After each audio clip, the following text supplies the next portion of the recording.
जय हिंद दोस्तों, स्वागत है आपका अरोड़ा IAS एकेडमी में। और हमने इसकी जो संविधान की विशेषताएं थी उसको कोशिश की हमने कि एक ही वीडियो में फिनिश करें, लेकिन फिर भी हम नहीं कर पाए। कारण क्या था, कुछ शब्दावलियाँ ऐसी हैं, कुछ कंसेप्ट ऐसे हैं जिनको हम एक वीडियो में बताना पॉसिबल नहीं है। और हम भी नहीं चाहते कि आपको ऐसे ही सब चीज़ करा दें। हम चाह रहे हैं कि यदि आप जब भी क्वेश्चन करने बैठो, कोई भी बुक पढ़ने बैठो, तो आपको किसी भी प्रकार की कोई उलझन ना हो। तो हमारी कोशिश यही है, ठीक है। ये उसका पार्ट 2 है। और आपने अगर ये पार्ट पे आए हो तो इससे पहले पहला पार्ट देख लेना, आपके कंसेप्ट और क्लियर होंगे, ठीक है। तो चलो इसको शुरुआत करते हैं। तो हमारी जो संविधान की विशेषता थी, तो उस संविधान की विशेषता में ये हमारा अगला पॉइंट है, ठीक है। अगला पॉइंट क्या है? सरकार का संसदीय रूप। इसका मतलब क्या है? इसका मतलब ये है कि जो हमने जो शासन करने की जो पद्धति अपनाई है वो ब्रिटेन से अपनाई है, क्योंकि ब्रिटेन ने हमारे ऊपर राज्य शासन किया है, ठीक है। हम उसके उपनिवेश रहे हैं, ठीक है।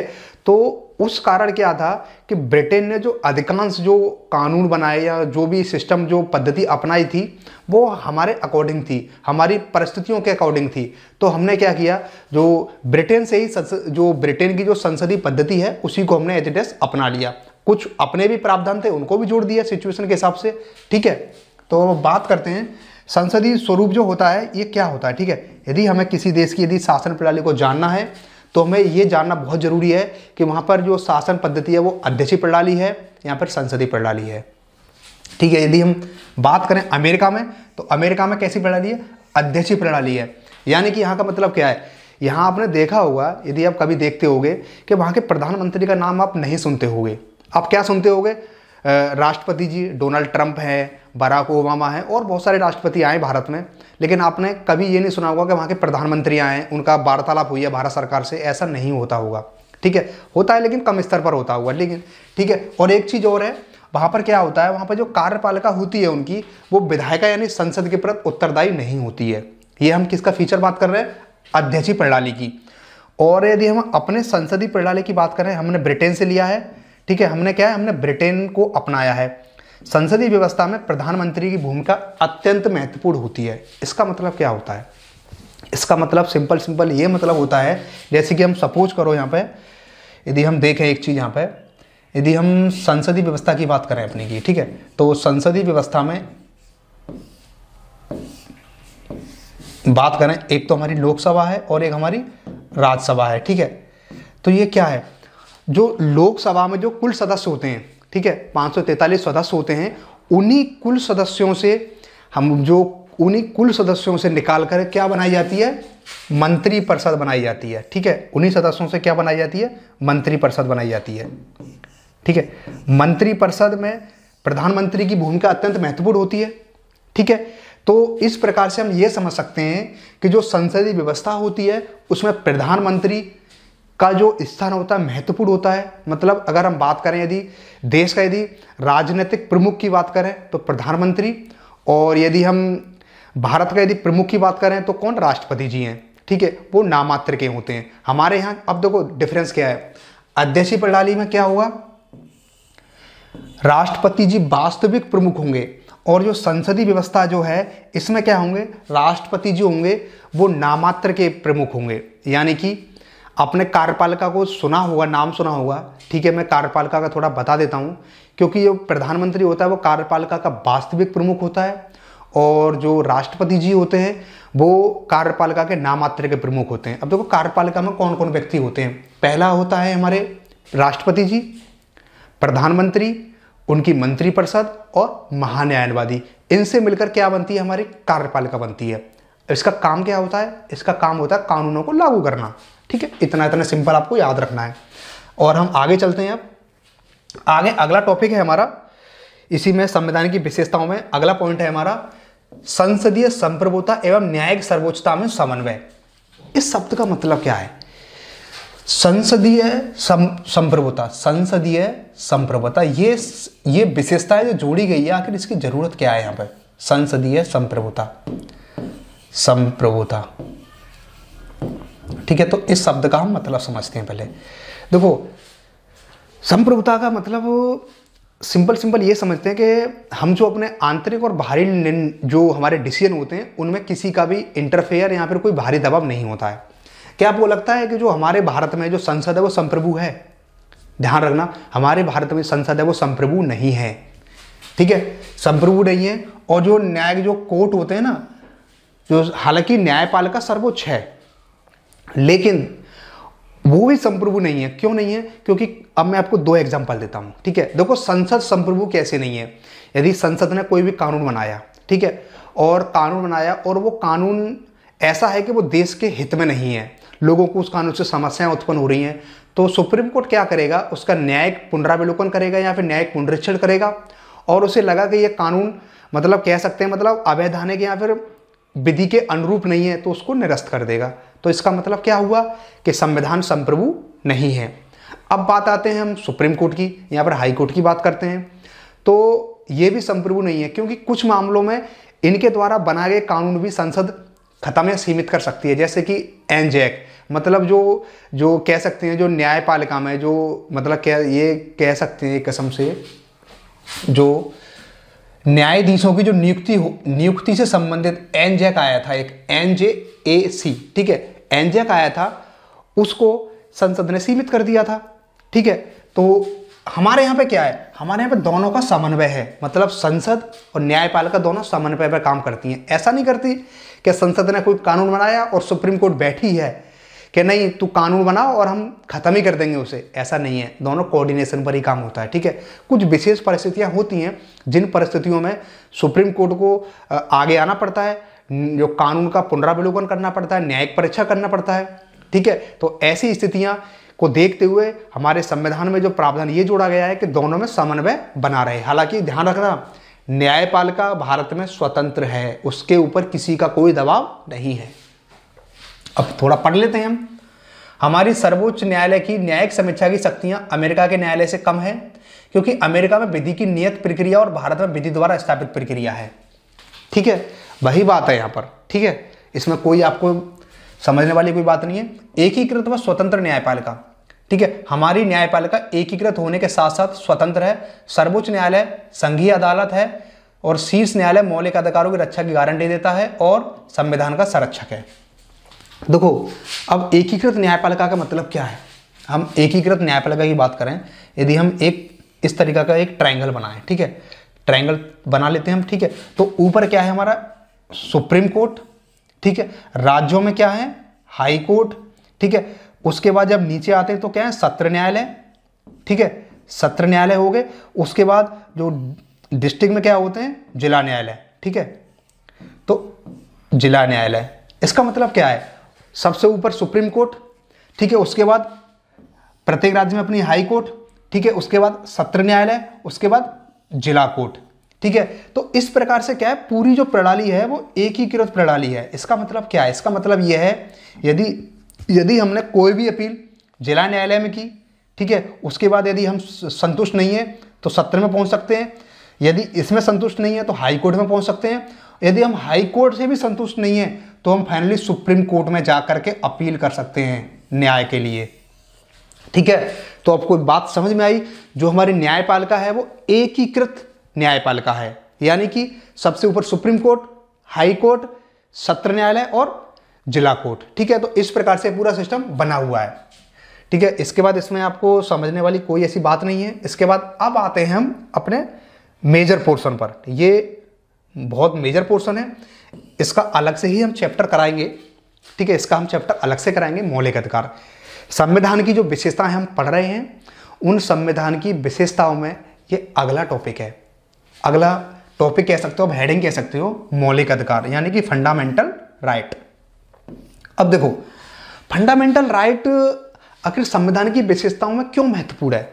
पता है क्यों महत्वपूर्ण है? ये इसलिए महत्वपूर्ण है ताकि जो राज्य है ना, राज्य नागरिकों पर ऐसे दबाव ना बना दे, उनकी स्वतंत्रता को हनन ना कर दे, उनकी जो अंतरात्मा क्या कहना चाहती है उसका वो उल्लंघन करे, उन पर वो दबाव बनाए। तो इस प्रकार से क्या मौलिक अधिकार जोड़े गए थे, ठीक है। ये क्या करते हैं? राज्य की शक्तियों को सीमित करते हैं। जो मौलिक अधिकार जो हैं ये राज्य की शक्तियों को सीमित करते हैं, ठीक है। और मौलिक अधिकार में संशोधन करने का जो अधिकार है वो संसद को ही है, राज्य विधानमंडल इसमें संशोधन नहीं कर सकते, ठीक है। ये बात आपको याद रखनी है। अब हम थोड़ा देख लेते हैं कितने मौलिक अधिकार हैं और क्या है विशेषता के अंतर्गत, ये हमने अमेरिका से लिए हैं। सॉरी एक मिनट, जो मौलिक अधिकार हैं हमने कहाँ से लिए हैं, ये हमने अमेरिका से लिए हैं। ठीक है, ये हमने अमेरिका से लिए हैं। 6 मौलिक अधिकार हैं भाग 3 अनुच्छेद 12 से लेकर 35 तक। लेकिन यदि क्वेश्चन आता है कि भारतीय संविधान में, जो मूल संविधान में कितने मौलिक अधिकार थे, 7 थे। 7वां कौन सा था, संपत्ति का अधिकार। ठीक है, अब उसको हटा दिया गया। कब हटाया गया, 1978 में 44वां संविधान संशोधन हुआ था। उस संशोधन के माध्यम से उस संपत्ति के अधिकार को हटा दिया गया है और अनुच्छेद 300 का में उसे डाल दिया गया है। यानी कि जो संपत्ति का अधिकार है वो विधिक या कानूनी अधिकार है। मौलिक अधिकारों को बहुत डेप्थ में मैं आगे चल के कराऊंगा, एक अलग ही चैप्टर है इसका। आप इतना बस समझ लो कौन कौन से मौलिक अधिकार हैं। एक है समानता का अधिकार, यानी कि 14 से लेकर 18 तक। स्वतंत्रता का अधिकार 19 से लेकर 22 तक। शोषण के विरुद्ध अधिकार 23 से 24 तक। धार्मिक स्वतंत्रता का अधिकार 25 से 28 तक। सांस्कृतिक व शिक्षा का अधिकार 29-30। संवैधानिक उपचारों का अधिकार 32। ठीक है, जो अनुच्छेद 32 है उसी को डॉक्टर बी.आर. अम्बेडकर ने संविधान की आत्मा कहा था।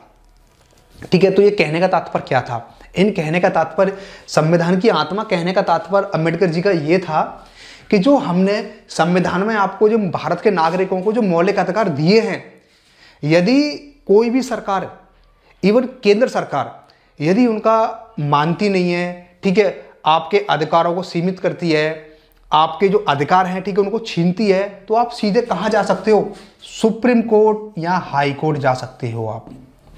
ठीक है, यानी कि संवैधानिक उपचारों का अधिकार का मतलब इसमें क्या, रिट दी गई है, बंदी प्रत्यक्षीकरण, परमादेश, उत्प्रेषण में कराऊंगा आपको डिटेल में, यहां पर जरूरत नहीं है क्योंकि हम विशेषता पढ़ रहे हैं हम। ठीक है, तो इस प्रकार से इसमें क्या, समानता का अधिकार क्या है, क्योंकि इसमें किसी के साथ कोई भेदभाव नहीं होगा। इसमें 15, 16, 17, 18 तक है इसमें। ठीक है, उसके बाद स्वतंत्रता का अधिकार, इसमें क्या है, इसमें मतलब स्वतंत्रता के बारे में है। ठीक है, जैसे कि हम बोलने का अधिकार है, कहीं घूमने फिरने का अधिकार है, ठीक है, अपनी बात रखने का अधिकार है, पुलिस हमको पकड़ती है तो ये जानने का अधिकार है हमें। ठीक है, तो ये सब बातें इसमें। 23-24 में क्या है, बच्चों के शोषण, मतलब जो बच्चों का जो शोषण होता है उस संबंधित, और जो मनुष्यों का जो कह सकते हैं एक व्यापार होता है, देह व्यापार होता है, तो उसके बारे में 23-24 में दिया गया है। मैं डिटेल में कराऊंगा आपको बस इतना समझना है कि ये सब प्रावधान इसमें ऐड है। ठीक है, उसके बाद है राज्य के नीति निर्देशक तत्व। ठीक है, इसमें क्या है, इसमें एक चीज आपको याद रखनी है, ध्यान रखना, राज्य के नीति निर्देशक तत्व अगले इसकी विशेषता है हमारे संविधान की, भाग 4 में है। ये कौन से भाग में, पहली बात तो क्वेश्चन यहीं से बन जाएगा आपका कि जो नीति निर्देशक तो कौन से भाग में, 4 भाग में, अनुच्छेद किसमें, 36 से 51 तक। अब ध्यान रखना, ये 3 प्रकार के होते हैं, हालांकि संविधान ने इनको नहीं बांटा, लेकिन हमने अपनी सुविधा के अनुसार इनको बांट लिया है, जैसे कि सामाजिक, गांधीवादी और उदार बौद्धिक। ध्यान रखना, नीति निर्देशक तत्वों को संविधान ने कोई कैटेगरी वाइज नहीं किया है, हमने अपनी सुविधा के अनुसार सामाजिक, उदार बौद्धिक और गांधीवादी बांट लिए हैं। ठीक है, संविधान में इसका कोई स्पष्ट प्रावधान नहीं है, उन्होंने आर्टिकल जोड़ दिया है 36 से लेकर के 51 तक। उद्देश्य क्या है इनके, एक कल्याणकारी राज्य की स्थापना करना। ठीक है, ये राज्यों के लिए निर्देश हैं, गैर न्यायोचित होते हैं। तो वो गैर न्यायोचित का मतलब क्या होता है, मेरा मतलब ये है पढ़ाने का आपको कि आप शब्दावली से रूबरू हो, आपका कोई भी ऐसा शब्द ना हो जिससे आपको उलझन पैदा हो। ठीक है, तो हम गैर न्यायोचित की बात करें तो गैर न्यायोचित का मतलब क्या होता है कि हम इनको लागू नहीं करवा सकते, यानी कि यदि मूल अधिकार जो हैं, फंडामेंटल राइट हैं, यदि उनका उल्लंघन होगा तो हम कोर्ट जा सकते हैं। लेकिन अगर नीति निर्देशक तत्वों का यदि राज्य सरकार यदि लागू ना करे तो हम कहीं भी कोर्ट नहीं जा सकते, इसलिए गैर न्यायोचित हैं। ठीक है, इसका मतलब यही है। उसके बाद है मिनर्वा मिल्स केस, आपको ये केस थोड़ा याद रखना है। मिनर्वा मिल्स केस 1980 में सर्वोच्च न्यायालय ने कहा था कि भारतीय स्वतंत्रता की नींव मौलिक अधिकारों और डीपीएसपी के संतुलन पर रखी गई है। मतलब जो मिनर्वा मिल्स केस 1980 में आया था, उसने बोला था जो संविधान की जो नींव रखी गई है ना, तो वो किस पर रखी गई है, राज्य के नीति निर्देशक तत्व और मौलिक अधिकार। ठीक है, आपको याद रखना है इतना। इसका मतलब क्या है, इसका मतलब ये है क्योंकि हम व्यक्ति के अधिकारों की बात किस में करते हैं, मौलिक अधिकार में, और राज्य को निर्देश ये होते हैं कि आप समाज के कल्याण के लिए काम करिए, तो ये किस में दिए हैं, नीति निर्देशक तत्वों में। ठीक है, अब हम आगे विशेषताएं देखते हैं इसकी। आगे विशेषता है मौलिक कर्तव्य। ठीक है, तो मौलिक कर्तव्य में आपको ज़्यादा कुछ नहीं डिटेल में, इसका भी मैं एक अलग चैप्टर ले लूंगा मैं। ठीक है, देखो ये मूल संविधान में नहीं जुड़े थे, ध्यान रखना, मौलिक कर्तव्यों को बाद में जोड़ा गया है। जब संविधान हमारा बनकर तैयार हुआ था तब मौलिक कर्तव्य नहीं जोड़े गए थे। ठीक है, ये भाग 4 का में है और अनुच्छेद 51A, आपको ऑप्शन यहीं से क्वेश्चन बन जाएगा। जो मूल कर्तव्य है वो भाग 4 में है, 4 का में है, तो आपको याद रखना है भाग 4 का अनुच्छेद 51A में ये जोड़े गए हैं। ठीक है, उसके बाद है इनको संशोधन द्वारा शामिल किया गया, कब? 42वें संशोधन द्वारा, और सरदार स्वर्ण सिंह समिति की सिफारिश पर इनको इसमें जोड़ा गया था। यानी कि इंदिरा गांधी जी के समय सरदार स्वर्ण सिंह समिति बनी थी और उस समिति ने एक रिकमेंडेशन दिया था कि आपने मौलिक अधिकार तो जोड़ दिए लेकिन कुछ नागरिकों के भी कर्तव्य होने चाहिए। ठीक है, तो नागरिकों के कर्तव्यों को देखते हुए ताकि वो अपने कर्तव्य समझें, तब इनको जोड़ा गया था। यानी कि मूल संविधान में मूल कर्तव्यों का कोई भी उल्लेख नहीं था। आपको यहां तो एक तो ये चीज आपको स्टार लगा लेना इस पर कि किस समिति की सिफारिश पर मौलिक कर्तव्य जोड़े गए, तो स्वर्ण सिंह समिति की सिफारिश पर। उसके बाद किस संशोधन द्वारा जोड़ा गया, तो 42वें संविधान संशोधन 1976 के द्वारा। उसके बाद भाग 4 का में ये है और अनुच्छेद 51A में इनको रखा गया है। ठीक है, ध्यान रखना। उसके बाद है 11वां मौलिक कर्तव्य 86वें संविधान संशोधन 2002 में ऐड किया गया। कौन सा है? ठीक है, आपको ये याद रखना है। ठीक है, शिक्षा संबंधी है ये, और ये भी गैर न्यायोचित हैं। ये भी इनको भी यदि मौलिक कर्तव्य जो हैं यदि हमें लागू करवाना हो तो हम कोर्ट नहीं जा सकते। ठीक है, ये भी गैर न्यायोचित हैं। अब अगली बात आती है एक धर्मनिरपेक्ष राज्य, यानी कि हमारे संविधान की जो अगली विशेषता क्या है, एक धर्मनिरपेक्ष राज्य। अब देखो, अब धर्मनिरपेक्ष राज्य से क्या तात्पर्य है? धर्मनिरपेक्ष राज्य से तात्पर्य है कि कोई राष्ट्र है, सपोज करो ये हमारा राष्ट्र है, ये हमारा राष्ट्र है। ठीक है, ये हमारा प्यारा भारत है। ठीक है, ये हमारा प्यारा भारत है और इस भारत का कोई भी धर्म नहीं होगा, मतलब राष्ट्रीय कोई भी धर्म नहीं होगा। याद रखना, मतलब किसी देश के द्वारा तटस्थ रहना, मतलब किसी धर्म के पक्ष में ना जाना ही धर्मनिरपेक्षता कहलाता है। ठीक है, मोटा मोटा अब एक एग्जाम्पल देता हूं मैं। एग्जाम्पल ये देता हूं, भारत में जितने धर्म हैं, हिंदू, मुस्लिम, सिख, ईसाई, बौद्ध, जैन, क्रिश्चियन, पारसी, तो भारत जो है संविधान जो है सबको जो अधिकार यहाँ पर जो प्राथमिकता देगा सबको समान रूप से देगा। ऐसा नहीं होगा कि किसी धर्म को मतलब विशेष अधिकार दे दे और किसी धर्म को वो क्या करे, अधिकार को सीमित कर दे, ऐसा नहीं होगा। ठीक है, आपको चीज याद रखनी है। जो हमारा भारतीय संविधान है वो धर्मनिरपेक्ष है। यह धर्म विशेष को भारत के धर्म के तौर पर मान्यता नहीं देता। वही बात प्रस्तावना में 42वें संविधान संशोधन 1976 में 3 शब्द शामिल किए गए थे, समाजवाद, पंथ निरपेक्ष और अखंडता। आपको कहीं कहीं धर्मनिरपेक्ष भी मिलेगा, मैं दोनों में अंतर बताऊंगा आपको। ठीक है, इसके बाद है अगला है सार्वभौमिक वयस्क मताधिकार। ठीक है, सार्वभौमिक वयस्क मताधिकार का मतलब क्या है? सार्वभौमिक वयस्क मताधिकार का मतलब है कोई भी नागरिक जिसकी उम्र कम से कम 18 वर्ष हो मत दे सकेगा बिना किसी भेदभाव के। ध्यान रखना, सार्वभौमिक वयस्क मताधिकार का सिंपल ये मतलब है कि कोई व्यक्ति भारत में यदि कोई व्यक्ति है तो वह बिना किसी भेदभाव के वोट दे सकता है। ठीक है, ऐसा ना होगा कि भाई तुम कैसे कि सपोज करो भारत सरकार ऐसा या राज्य सरकार कभी भी ऐसा नहीं करेगी कि भाई ये हमारे वर्ग हैं, ठीक है, कि आप वोट दोगे आप वोट नहीं दोगे, कि आप वोट दोगे आप वोट नहीं दोगे, ऐसा कुछ भी नहीं होगा। यानी कि भारत में रहने वाले हर नागरिक को वोट देने का अधिकार है यदि उसकी आयु 18 वर्ष से ऊपर है। ठीक है, लेकिन जो हमारा मूल संविधान बना था तो उसमें जो हमारी वोटिंग की जो एज थी वो 21 वर्ष थी। ठीक है, आपको एक चीज याद रखनी है, तो 21 वर्ष थी तो एक संविधान संशोधन हुआ था, 61वां संविधान संशोधन। ठीक है, तो इस 61वें संविधान संशोधन के द्वारा आयु को घटाकर कितना कर दिया, 18 वर्ष, यानी 21 वर्ष से 18 वर्ष किया गया है 61वें संविधान संशोधन के माध्यम से। आपको याद रखना है, यानी कि आपसे क्वेश्चन पूछा जाएगा कि जो मूल संविधान में जो आयु 21 वर्ष थी तो किस संविधान संशोधन द्वारा आयु को घटा करके 18 वर्ष किया गया है, 21 से घटा करके 18 वर्ष किया गया है। तो 61वें संविधान संशोधन के माध्यम से आयु को घटा करके 18 वर्ष किया गया है। ठीक है, ये 1989 में आया था। ठीक है, अगला है एकल नागरिकता। तो मैंने आपको बताया है कि हमारे पूरे भारत में क्या है, एकल नागरिकता है, एकल नागरिकता है। आपको ये कोई डाउट नहीं रखना है हमें। हमारा संविधान फेडरल है, यानी इसके नागरिकों को केवल एकल नागरिकता प्राप्त है ताकि बंधुत्व की भावना बनी रहे। ठीक है, अब तुम सपोज करो यदि भारत में दोहरी नागरिकता होती तो क्या होता।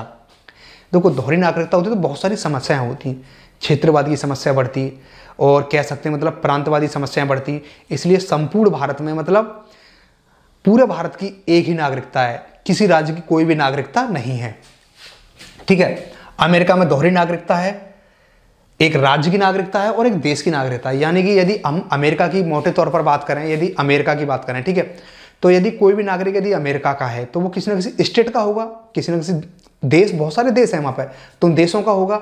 लेकिन वहाँ पे क्या है, एक तो उन देशों में राज्य में जो रह रहा है एक उसकी नागरिकता होगी और एक पूरे अमेरिका की नागरिकता होगी। यानी अमेरिका में रहने वाले व्यक्ति के पास दोहरी नागरिकता होती है, एक तो जहाँ वो रह रहा है वहाँ की नागरिकता और एक संपूर्ण अमेरिका की नागरिकता। ठीक है, अब आगे हम बढ़ते हैं। तो अब आगे बात आती है किसकी, स्वतंत्र निकाय। ठीक है, ये स्वतंत्र निकाय होना बहुत जरूरी है। क्यों जरूरी है, अभी हम बात करते हैं। स्वतंत्र निकाय जैसे कि निर्वाचन आयोग। ठीक है, क्योंकि देखो केंद्र के लिए अलग निर्वाचन आयोग बना है और राज्यों के लिए एक अलग राज्य निर्वाचन आयोग बना है। इसका मतलब क्या है, मुख्यमंत्री के चुनाव, राष्ट्रपति जी के चुनाव और बहुत सारे चुनाव होते हैं वो स्वतंत्र रूप से होते हैं, इसलिए स्वतंत्र निकाय बनाया गया। मतलब किसी भी प्रकार की कोई भी चालबाजी, ठीक है, भ्रष्टाचार, इन प्रकार की समस्या कोई नहीं होगी। ये क्या है, स्वतंत्र निकाय हैं। इसके बाद है भारत का नियंत्रक एवं महालेखाकार। आपने नाम तो कई बार सुना होगा, लेकिन इस शब्द से आप रूबरू नहीं होंगे। मैं उम्मीद करता हूं कि आप कुछ लोग होंगे लेकिन कुछ लोग नहीं होंगे। ठीक है, तो देखो भारत का नियंत्रक और महालेखा परीक्षक का काम क्या होता है। देखो, राज्य सरकार और भारत सरकार के कुछ खाते होते हैं, जैसे कि संचित निधि है और खाते होते हैं। तो उन खातों में क्या है, टैक्स पहुंचता है। ठीक है, और सरकार उन खातों से क्या है, पैसा देती है, लोगों को योजनाएं लागू करवाती है और तुम्हारी पेंशन मिलती है, उनसे वेतन मिलता है। तो इन सब खातों की जो जांच करने का अधिकार है कि कितना पैसा आया, कितना खर्च किया, ऐसा तो नहीं है कि आप ज़्यादा खर्च कर रहे हो। तो इन सब बातों को देखने के लिए कौन होता है, भारत का नियंत्रक महालेखाकार परीक्षक। यानी वो कंट्रोल भी करता है और सजेशन भी देता है। माने या ना माने ये केंद्र सरकार पर या संसद पर डिपेंड करता है। ठीक है, उसके बाद अगली पॉइंट है इसमें, अगले पॉइंट की यदि हम बात करें तो यूपीएससी और स्टेट पीसीएस। ठीक है, यूपीएससी और स्टेट पीसीएस की यदि हम बात करें तो आईएएस, आईपीएस, आईएफएस, मतलब जो केंद्र की सेवाएं हैं उनको यूपीएससी भर्ती करता है और जो राज्य की सेवाएं जैसे कि एसडीएम है, डिप्टी एसपी है, तहसीलदार है, तो इनकी भर्ती कौन करता है, स्टेट पीसीएस। ठीक है, अब हम बात करते हैं आपातकालीन प्रावधान।